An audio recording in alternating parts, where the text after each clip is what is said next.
Dear my beloved audiences, today I want to tell you a story which is called Geo, the Globetrotting Dog. Part 1. The Dog with the Compass Nose. Geo was not an ordinary dog.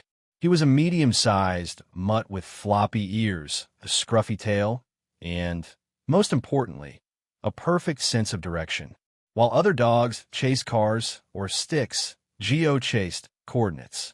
He lived with his human, Professor Atlas, a retired geography teacher who had filled his house with globes, maps, compasses, and a giant inflatable Earth that doubled as a beanbag chair. One day, while reorganizing his bookshelf by latitude, Professor Atlas sighed. "I wish I could travel the world again," he said. "But I've gotten old, and my compass keeps spinning in circles." Geo tilted his head. He didn't know much about aging or faulty compasses, but he did know one thing. Earth was big, and he hadn't sniffed nearly enough of it yet. That night, Geo sneaked out of the house with a doggy backpack, a world map in his mouth, and the GPS chip in his collar blinking softly. Mission: sniff the 7 continents. Part 2. Around the world in 80 barks. Geo's journey began in South America, where he chased llamas in Peru and tried to play fetch with a toucan in the Amazon rainforest. The toucan won. He got slightly lost near the equator, but managed to bark his way back using only longitude lines and his highly developed smell of volcanoes' scents.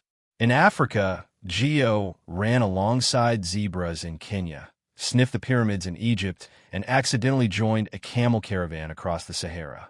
He learned that sand is hot, hippos are grumpy, and never bark at lions, even politely.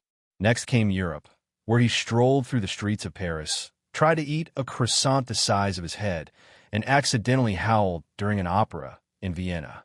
Locals called him Le Chien Voyageur, the traveling dog. In Asia, Geo explored the Great Wall of China. He marked every tower, sniffed spices in an Indian market, and got into a staring contest with a very serious-looking panda. In Japan, he took a photo with Mount Fuji, though he tried to eat the camera afterward.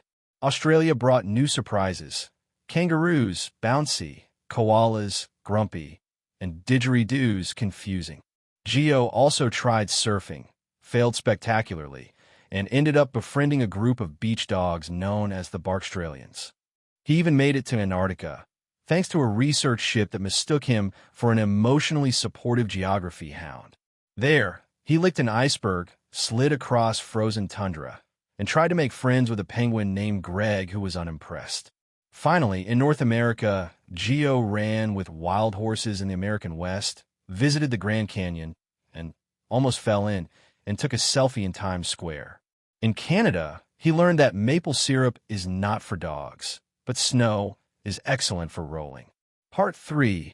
Homeward bound with a world of stories.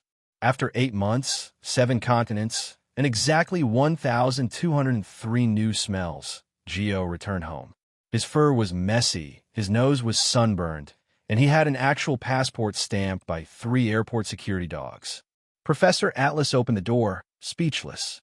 Geo dropped his map, now covered in paw prints and bite marks, and barked 3 times. Then he went straight to the inflatable globe beanbag, curled up, and fell asleep.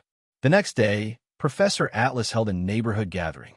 "Ladies and gentlemen," he said, holding up Geo's passport, "I present to you the first dog to complete the Bark Around the World Challenge."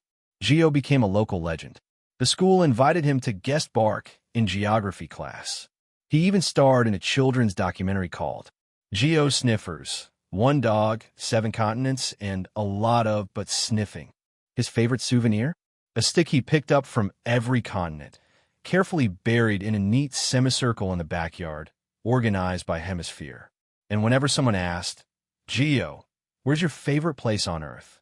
he'd walk to the front porch, look up at the old professor with tail wagging, and bark just once. Because sometimes, even when you've been around the whole world, the best place on the map is home. The end. If you like this video, please leave a like and a subscribe. It will really help our channel grow. But if you don't like it, then just skip it, and don't forget to check out our other videos. Thank you very much and goodbye.